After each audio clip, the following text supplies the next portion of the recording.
গতকালকে এই তারাপি পরবর্তী সময়ে আমরা আমাদের বন্ধু বান্ধব এবং এলাকার যারা স্থানীয় লোকজন আছে আমরা এখানে ইন্দিরা রোডে যথারীতিভাবে এখানে চা খেতে বসি। তো এখানে দেখি যে আমাদের সামনেই আপনার দেবের কলেজের কতিপয় ছাত্ররূপী সন্ত্রাসীরা এখানে আপনার চাঁদাবাজি কার্যক্রম চালানোর চেষ্টা করে। তো পরবর্তীতে আমরা যখন এটাকে প্রতিবাদ করা শুরু করি, তো বাকবিতণ্ডার একটা পর্যায়ে তারা ব্যাকফুটে চলে যায় এবং তারা সমঝোতার নামে তারা ম্যান পাওয়ার কালেক্ট করা শুরু করে। অ্যাকচুয়ালি ম্যান পাওয়ার তো না, সন্ত্রাসী কালেক্ট করা শুরু করে, যার যার প্রতিফলন আমরা দেখতে পেরেছি। এই প্রথম হামলার ঠিক আনুমানিক 30 মিনিট কি 45 মিনিট পরে ওরা প্রায় 60 থেকে 70 জনের মতো একটা বিশাল বাহিনী কোনো কথাবার্তা ছাড়াই, মানে যা হঠাৎ করে, মানে কোনো আউট অফ নোওয়্যার এসে তারা যে ধুমধাম আমাদের যে যারা উপস্থিত ছিলাম আপনার যে আক্রমণ করা শুরু করে। দেশি অস্ত্র লাঠি ছোটা মোড়া, তারপরে আপনার ছুরি রড, এরকম আরো অনেক কিছু ছিল।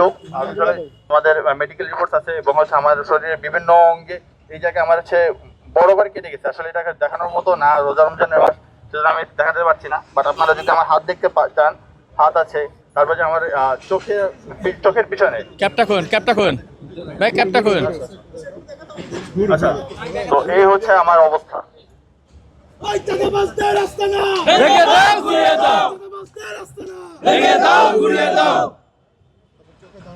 এবং চোখে ধারালো অস্ত্র দিয়ে আপনার আঘাত করা হয়েছে। আমার এইগুলো সবগুলো আপনার পুলিশ কেসের আপনার রিপোর্ট আছে। চোখ আর হাত নিয়ে খেললে কি হয়, বিগত সরকার এটা তা দেখছে। 5ই আগস্ট পরবর্তী সময়ে আমরা দেখছি আমার ডান হাত ভাঙা আর আমার বন্ধুর ডান চোখ। তো এটা কিসের ইঙ্গিত আমরা বলে দিতে পারি। তো এই চাঁদাবাজদের আমরা এলাকাবাসী ছাড়াও রাজনীতিক অরাজনৈতিক যত সংগঠন আছে যারা সচেতন, যারা চাঁদাবাজ সন্ত্রাস, এমনকি বিএনপির মধ্যেও যারা চায় তাদের সংস্কার হোক বা তাদের নাম ধরে কেউ যাতে এরকম না করতে পারে, তাদের আমাদের পাশে এসে দাঁড়ানো উচিত এবং এদের উৎখাত করে একটি সুন্দর নতুন বাংলাদেশ আমরা যাতে উপহার দিতে পারি।